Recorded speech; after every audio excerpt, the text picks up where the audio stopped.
Hello friends हमारे पास जो question है इस वीडियो में उसमें मैं हमसे बोल रखा है कि एक बीकर है उसमें पानी भरा हुआ है और उसमें एक वर्टिकली एक रॉड रखी हुई है। फिर क्या किया गया फ्रेंड्स, इस रॉड को धीरे से इसको गिरा दिया गया कुछ इस डायरेक्शन में, है ना, ये डायरेक्शन देख सकते हैं आप। तो इसको गिरा दिया गया।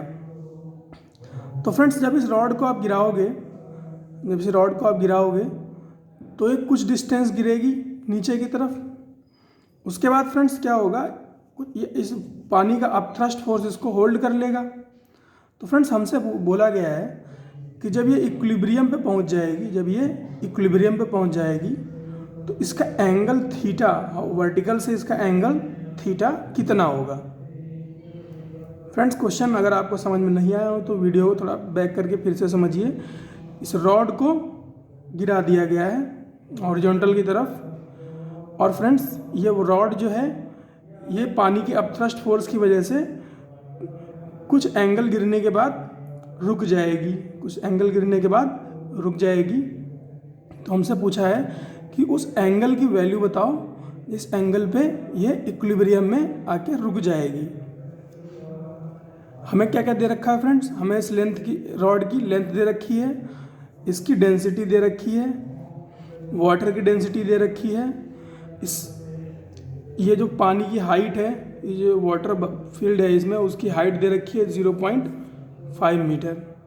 अब हमसे यही कैलकुलेट करवाना चाह रहा है ये क्वेश्चन कि ये थीटा की वैल्यू क्या होगी, किस एंगल पे जाके ये रॉड इक्विलिब्रियम पे आ जाएगी। तो फ्रेंड्स ट्राई कर लीजिए अपने आप से एक बार इस क्वेश्चन को पॉज करके वीडियो, उसके बाद आ जाइए सॉल्यूशन पे।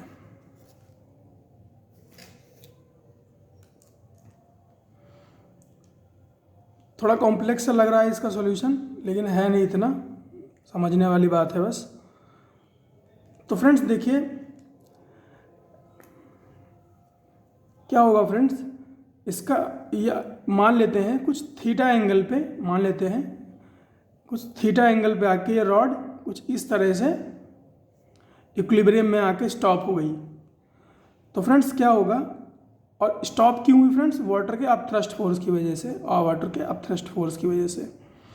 फ्रेंड्स कौन कौन से फोर्सेस इस रॉड पे लग रहे होंगे उसकी बात करें अगर, एक तो वाटर का अपथ्रस्ट फोर्स लग रहा होगा और दूसरा फ्रेंड्स इसका वेट डाउनवर्ड लग रहा होगा। इसके अलावा फ्रेंड्स कोई और फोर्स इस पे काम नहीं करेगा। हॉरिजॉन्टल फोर्स कोई वाटर के अंदर लगेगा नहीं फ्रेंड्स, क्योंकि प्रेशर डिफरेंस होता नहीं हॉरिजॉन्टली। तो फ्रेंड्स दो ही फोर्स लग रहे हैं इसके ऊपर, एक अपथ्रस्ट फोर्स और एक इसका वेट।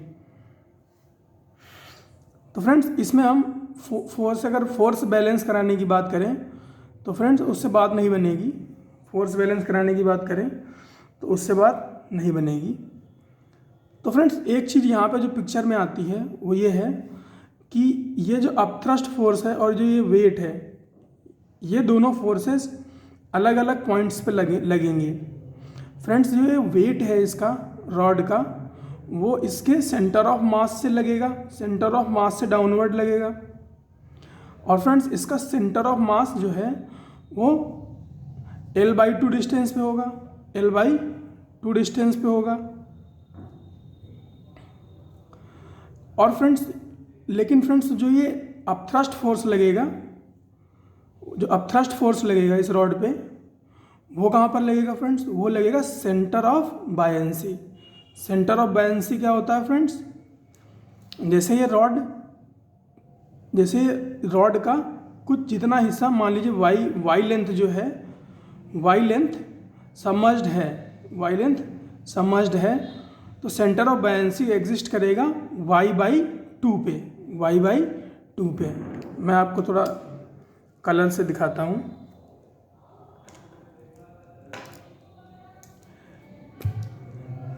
इसकी टोटल लेंथ ये जो है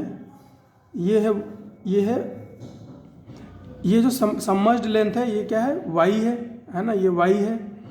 और इस y का जो हाफ पॉइंट है आधा पॉइंट है, यहाँ पर इसको हम बोल रहे हैं सेंटर ऑफ बायंसी। तो फ्रेंड्स ये सेंटर ऑफ बायंसी पे लगेगा अपथ्रस्ट फोर्स। तो फ्रेंड्स क्योंकि दोनों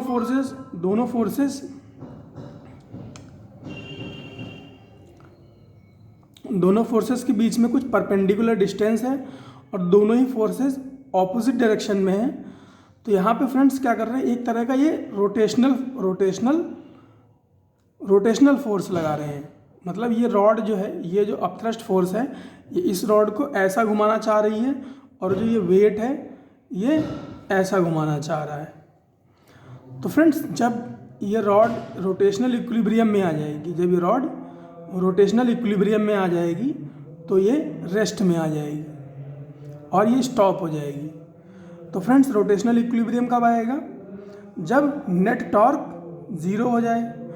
तो फ्रेंड्स हम क्या करते हैं, हम अज्यूम करते हैं कि पॉइंट P है ना, ये जो इसका एंड जो है, एंड रखा है, पॉइंट P के अलॉन्ग टॉर्क जो है वो ज़ीरो हो गया है, उसको इक्विलिब्रियम में कंसीडर करते हैं, टॉर्क ज़ीरो हो गया है।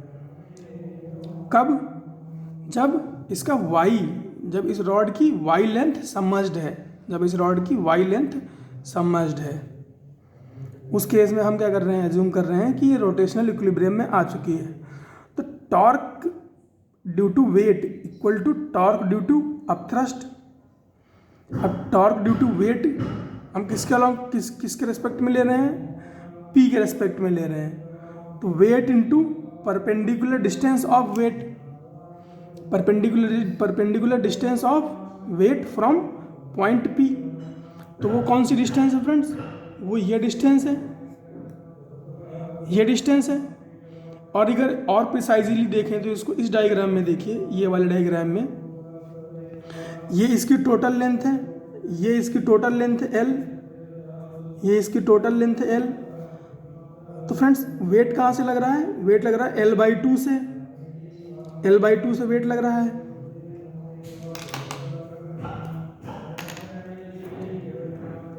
ये दो पॉइंट्स पे लग रहा है, ये दो पॉइंट्स पे लग रहा है L/2 से। और फ्रेंड्स यहाँ पर देखिए इसको, ये वेट यहाँ ऐसे आ रहा है। तो फ्रेंड्स परपेंडिकुलर डिस्टेंस की बात करें अगर इन दोनों पॉइंट्स के बीच की, और एंगल फ्रेंड्स, रही बात एंगल की, तो ये परपेंडिकुलर हो गया, ये एंगल थीटा है, तो ये क्या हो गया 90 माइनस थीटा, ये थीटा तो 90 माइनस थीटा, ये L/2, तो ये कितना हो जाएगा L/2 कॉस 90 माइनस थीटा, ये L/2 है, तो ये 90 माइनस थीटा, तो ये क्या हो जाएगा L/2 कॉस 90 माइनस थीटा, और कॉस 90 माइनस थीटा क्या होगा साइन थीटा, तो इसको इसीलिए क्या लिखा है L/2 साइन थीटा। तो पॉइंट P से वेट की डिस्टेंस क्या है, परपेंडिकुलर डिस्टेंस क्या है L/2 sine theta, weight into L/2 sine theta equal to upthrust force into. तो फ्रेंड्स अपथ्रस्ट फोर्स ये कितनी डिस्टेंस, टोटल y डिस्टेंस है, ये टोटल डिस्टेंस कितनी है, ये डिस्टेंस कितनी है y, ये y डिस्टेंस है, और अपथ्रस्ट हाफ से लग रहा है। इसको थोड़ा नीचे की तरफ ड्रॉ करें, अगर इसको पॉइंट P बोलें तो ये डिस्टेंस कितनी हो जाएगी, ये हाफ कितनी है y/2, ये 90 माइनस थीटा, तो ये डिस्टेंस कितनी हो जाएगी y/2 cos 90 minus theta, cos 90 minus theta sine theta, तो इसकी वैल्यू क्या हो जाएगी y/2 साइन थीटा। तो क्या हो गया y/2 sine theta, upthrust into y/2 sine theta. All right friends, बात करें अब वेट की, तो फ्रेंड्स वेट क्या हो जाएगा, volume length into area, length into cross sectional area into density rho S into gravity G, क्योंकि वेट यही होता है तो ये mg लिख दिया, इंटू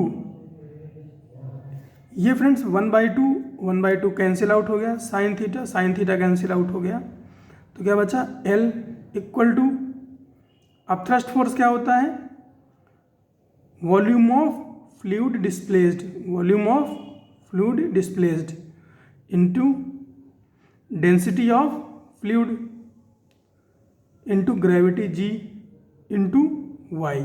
वाई क्या है? जो ऊपर से आया है नीचे अभी। ऑल राइट फ्रेंड्स, ये अभी भी वैसा हमने लिख लिया, ये भी वैसे का वैसा लिख लिया। हमें बात करनी है ये वॉल्यूम ऑफ वाटर डिस्प्लेस्ड, वो कितना हो जाएगा?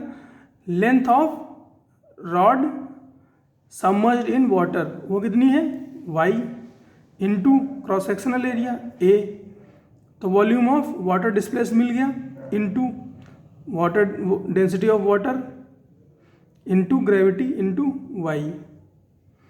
अब यहाँ से क्या क्या कैंसिल आउट हो रहा है फ्रेंड्स? a से a कैंसिल आउट हो गया, g से g कैंसिल आउट हो गया, और क्या बचा? ये क्या हो गया? L square rho s equal to y square rho डब्ल्यू। वैल्यू पुट कर देते हैं फ्रेंड्स। एल की वैल्यू है 1, तो ये 1 का स्क्वायर हो गया इनटू सॉलिड की डेंसिटी क्या दे रखी है? 0.5 × 10³ ले ली, वाई स्क्वायर इनटू रो डब्ल्यू क्या है? वाटर की डेंसिटी क्या है? 10⁻3। अब फ्रेंड्स इसको कैलकुलेट करोगे आप तो 10⁻3 कैंसिल आउट हो जाएगा, ये 1 हो जाएगा, तो y की वैल्यू क्या आ जाएगी? √0.5 मीटर। तो इस तरह से फ्रेंड्स हम ये कैलकुलेट करेंगे कि ये कितना सबमर्ज्ड हुआ है, कितना सबमर्ज्ड हुआ है रॉड। बहुत ही बेहतरीन क्वेश्चन था फ्रेंड्स, एक बार इसको समझ में ना आया हो तो दोबारा से ज़रूर देखें। मिलते हैं फ्रेंड्स अगले क्वेश्चन में।